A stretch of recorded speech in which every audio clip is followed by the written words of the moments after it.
The hot spring trip was suggested by my husband, and it was supposed to be a delightful time just for the two of us. However, my husband brought along our son and his wife, with whom I have a strained relationship. And he did so without even telling me. And upon arriving at the hotel at our destination, my son's wife bluntly said to me, "If you dislike being with Mike and me so much, why don't you sleep in the parking lot or somewhere around there?" Her words, mocking me along with my son, and my husband's failure to intervene, brought me to my breaking point. "Fine. Do as you please. I'll be sleeping outside then, bye." With that, I spat out and got into the rental car parked in the hotel parking lot, heading out for a night stroll to clear my mind. As I enjoyed wandering the streets until dawn, I heard the sirens of ambulances and fire engines. When I turned my phone back on, which I had previously turned off, I found an incredible number of missed calls from my husband and son. "What the hell are you doing? How many times do you think we called and texted you?" When I answered the call, my husband and son were begging, saying their careless smoking had caused a fire scare at the hotel. I was utterly appalled by my husband and son, who did not even show a hint of apology at this point. So, I gave my husband one last chance and asked him, "Hey, which is more important to you, Mike and his wife or me?" "What? What's with that all of a sudden? Is this the time to be asking that? Just come back already." "I see, that's fine. Well, Mike is your child with that woman anyway, and it seems like I'm no longer in your eyes." Hearing these words, my husband and son were perplexed on the other end of the phone, and that's when I decided to spill a secret. A hidden secret between my husband and son that we had been carrying within our marriage. My name is Elizabeth, 46 years old. This year marks the 20th anniversary of my marriage to James, and we both work for a hobby manufacturer company. With James in sales and me in accounting, just as we have been since our marriage. And between us, we were blessed with a son, Mike, who has become a delightful part of our lives by marrying Jennifer, a girl he met in the same university. To outsiders, we might appear as a normal, happy family, but in reality, we are facing a certain issue. One day, as I was preparing dinner after returning home, I noticed James researching something on the computer. "James, what are you looking up?" Curious, I peered over, and to my surprise, James was on a travel agency's website. Beautiful resorts and hot springs were displayed on the screen, and I couldn't help but lean in closer with excitement. To which James turned to me and said, "Actually, I've been thinking about planning a trip soon." "A trip? That sounds wonderful." I couldn't contain my excitement and raised my voice. "See, we've both been busy working and haven't had much chance for this kind of thing. Don't you think it's about time we let loose a bit?" "Yes, I've been feeling the same way. Fortunately, outside of our busy seasons, we both have flexible schedules that allow for time off." Just thinking about the trip made me giddy with excitement, something that hadn't happened in years. Though James initially helped with household chores after our marriage, he eventually stopped, citing work as the reason, leaving me to handle most of it. This trip, suggested by James himself, was a much-needed break from the accumulated fatigue and stress. More than anything, I was happy that my husband, who usually only showed interest in his work and rarely conversed with me, suggested we go on a trip together. The trip is a great idea, but there's something I've been hesitant to talk to you about. Hesitant about what? What is it? You know what I'm talking about. It's about Mike and Jennifer. Hearing our son and daughter-in-law's names made my expression darken. Indeed, since advancing to junior high, Mike had grown distant and cold towards me, his mother. Ignoring my attempts to talk, he would lock himself in his room or go out, and on the rare occasions he did respond, it was with a dismissive, "It's nothing," or "Leave me alone." At times, he was outright rude, demanding, "Hurry up with the food," or "Give me some pocket money." And there were instances when I was locked out of the house, not just by the door but by a chained gate. Initially, I dismissed it as a phase of rebellion, but when his harsh words and actions persisted, I grew concerned and consulted James several times. However, James brushed it off, saying, "Isn't that just a phase of rebellion or maybe just adolescence? You should understand that and deal with him properly as a mother," showing little concern for the matter. I tried to reach out to Mike, but his attitude remained unchanged. After advancing to high school, he moved into a dormitory. Lived in one during university as well, and hardly ever returned home. Even after marrying Jennifer, I wasn't invited to their wedding, and my letters of congratulations went unanswered. When Mike brought his wife Jennifer home, I immediately sensed a mismatch. Her brightly dyed hair, heavy makeup, and flamboyant attire made her appear like a gal, even at her age. In front of James and Mike, Jennifer behaved normally, but the moment we were alone, she stared at me, then glared, and said, "I wondered what kind of woman the mother of Mike would be, only to find out she's this plain. No wonder Mike detests you." From her derogatory words and expression, I thought she was indeed a perfect match for Mike. Interestingly, they didn't have any children and seemed to live a carefree life. Despite their apparent dislike for me, similar to Mike's, they began to frequent our house from the day of their introduction, often with Mike. When they visited, Mike and Jennifer would usually lounge around, hurling insults at me and even staying for dinner. I was left to prepare and clean up the meals alone, and they would arrogantly demand that I bring them more drinks and snacks, leaving me no peace. I rarely joined their conversations, but Jennifer once condescendingly said to me, "Elizabeth, why do you even work after getting married? Spending hours surrounded by old men making toys, I couldn't do that." Jennifer, being supported by Mike, doesn't work herself, and given her habit of skipping work, it's unlikely she would last long in any job. Hearing her gleefully talk about skipping past jobs, I sighed inwardly. Unable to tolerate Mike and Jennifer's selfish and tyrannical behavior any longer, I once again sought advice from James, only to be told, "Mike is still as rebellious as ever, but Jennifer isn't that bad, right?" But I'm being treated like a maid by Jennifer, feeling miserable. I have my job too, and my body can't take this anymore. Even so, what can I do? "This is troublesome," he would say, trying to play dumb and brush it off. However, at some point, the visits from Mike and Jennifer ceased. Whether they no longer wanted to see me or had other obligations such as work or finances, the reason was unclear. But their absence from our home was certain. Yet, it seemed James was still meeting with Mike and Jennifer. I could sometimes smell their perfume and cigarette smoke on James when he returned home. Being asthmatic, cigarette smoke could be deadly for me. So I had asked Mike and Jennifer to refrain from smoking inside the house when they visited. Regardless of my strained relationship with Mike, feeling at peace for not having to meet them was a relief. Above all, I was done dealing with their unbearable behavior. That's why I made an effort to convince James to ensure that Mike and Jennifer wouldn't interfere. Relieved that James agreed, the destination for our hot spring trip was set to Hawaii. I looked through the guidebook daily, bought new clothes, and eagerly awaited the trip. But the intrusion on the trip was completely unexpected.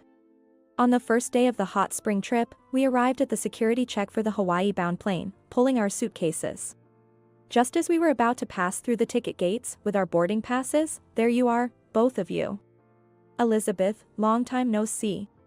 Turning around to the familiar voices, I was shocked to see Mike and Jennifer standing there. "What? Why are you here? Didn't Dad tell you?" "We decided to come along to Hawaii." Hearing this, I was dumbfounded, then glared at James. "Mike and Jennifer have always dreamed of going to Hawaii. I'll handle them, so please, let's go together." I was astounded. Knowing I was still being treated poorly, he still chose to prioritize Mike and Jennifer. All my efforts, including work and dieting for this day, were ruined. I decided to leave. There was no point in going to Hawaii with such unpleasant feelings. As I was about to turn back, Mike and Jennifer stopped me. "For the past 11 years, I've wanted to reconcile with you, Mom. But I couldn't bring myself to be honest about it. And ended up behaving that way. I also realized my attitude wasn't right. I wanted to get along with you, Elizabeth.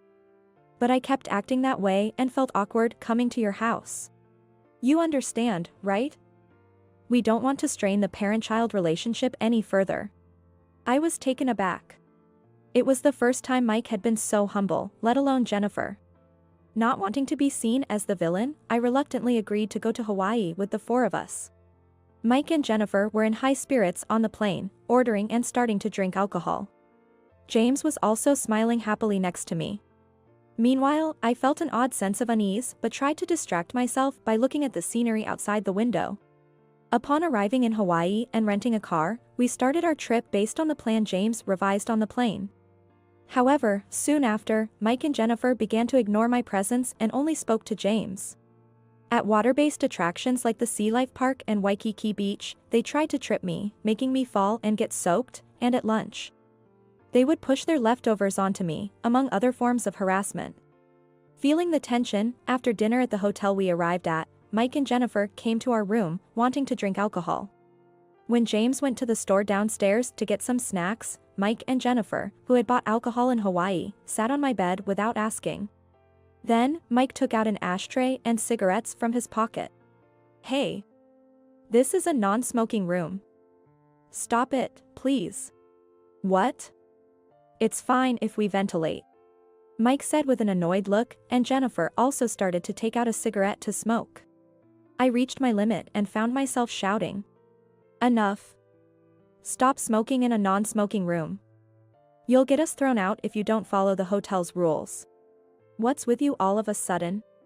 I told you before that I have asthma and can't handle cigarette smoke. And please follow the hotel's rules." Annoying. Your serious, motherly attitude has always been so irritating. Smoking blatantly in a non-smoking room is the height of rudeness. God, you're so annoying.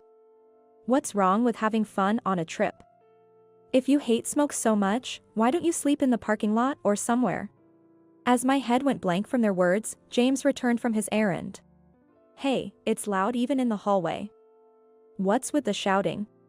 I can't stand being with these two for another second." "Elizabeth, what happened? They're trying to smoke in a non-smoking room. And why did you bring them along despite me saying no? This is unbelievable." My pent-up emotions overflowed with tears. Mike and Jennifer looked down at me with a sneering laugh. "You're just annoying, acting all high and mighty. You're no fun, not even drinking a single sip of alcohol." At Mike's words, I felt something snap inside me. Fine, I get it. I'd rather sleep outside than stay here. Bye.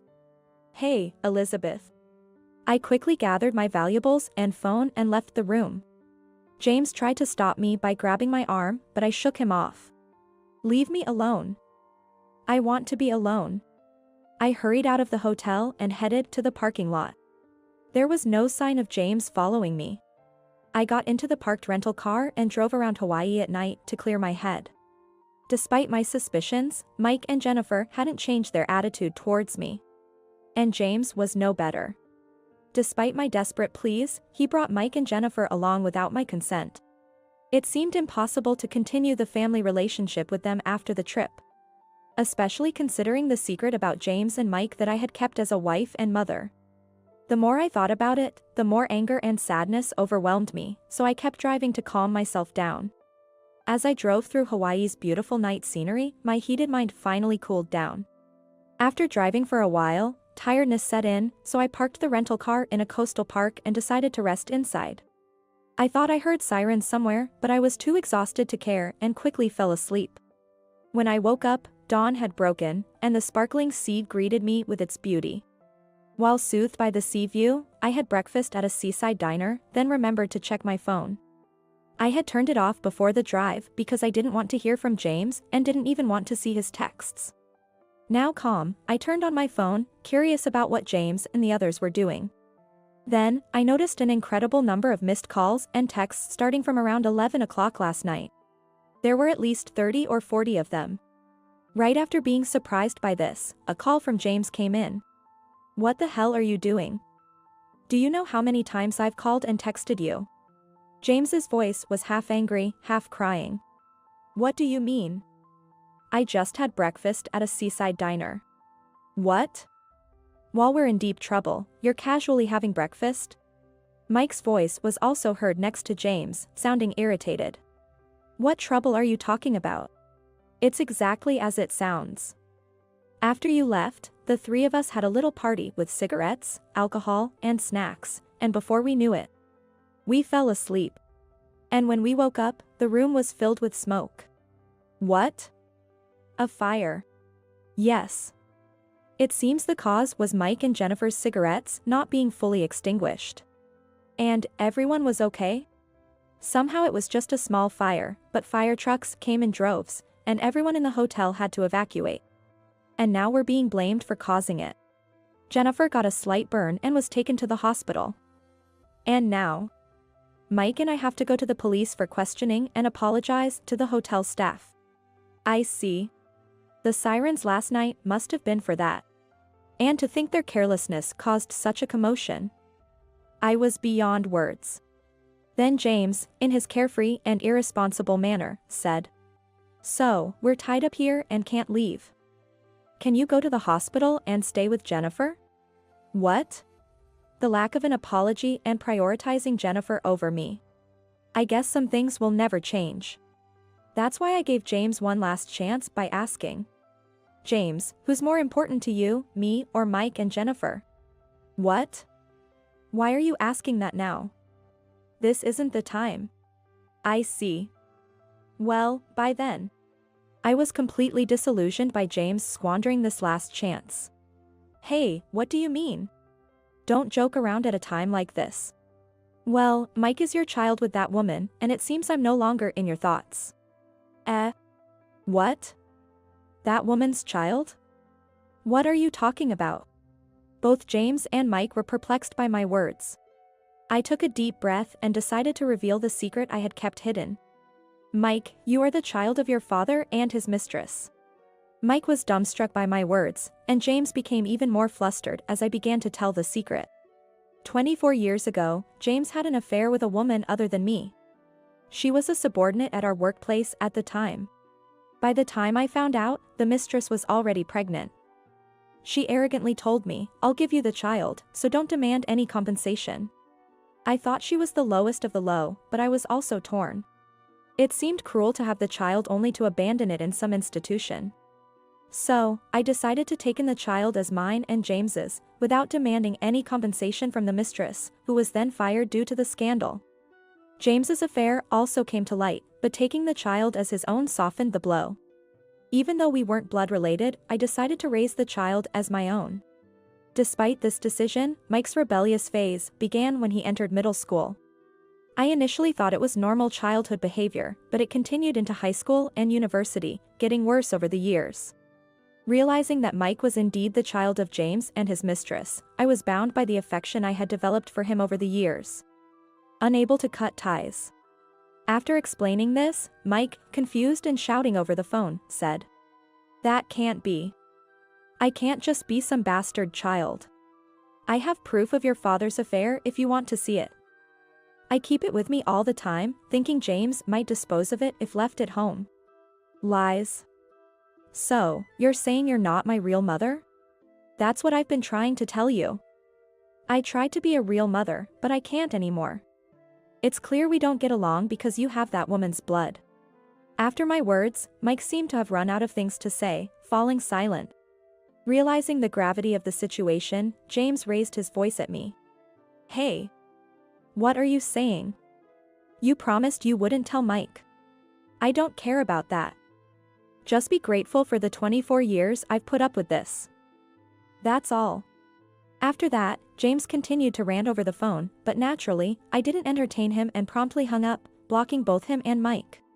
Then, without visiting the hotel or the hospital, I enjoyed the Hawaii trip on my own and returned to New York before James and the others. Afterward, I packed my belongings, moved back to my parents' house, prepared the divorce papers, and sent them to James. Later, a colleague from work told me the aftermath of their hot spring trip. They were severely reprimanded by the police for their negligence with fire, and on top of that, the hotel demanded a hefty compensation for causing a commotion by smoking in a non-smoking room. James, Mike, and Jennifer had to somehow come up with the money. With the help of a lawyer hired by my parents, my divorce from James was successfully finalized. The divorce quickly became the talk of the office, and James's work performance declined until he eventually resigned quietly. I heard he struggled to find another job, ended up borrowing money from various acquaintances, and finally declared bankruptcy. Mike's income and mental state became unstable after the incident, leading to daily arguments with Jennifer due to the stress of their difficult life. As for me, I became completely enchanted by the charm of the hot springs during my solo trip and now go several times a year with my parents and friends. My work is going well, and my performance has been recognized, leading to my promotion to the head of the accounting department.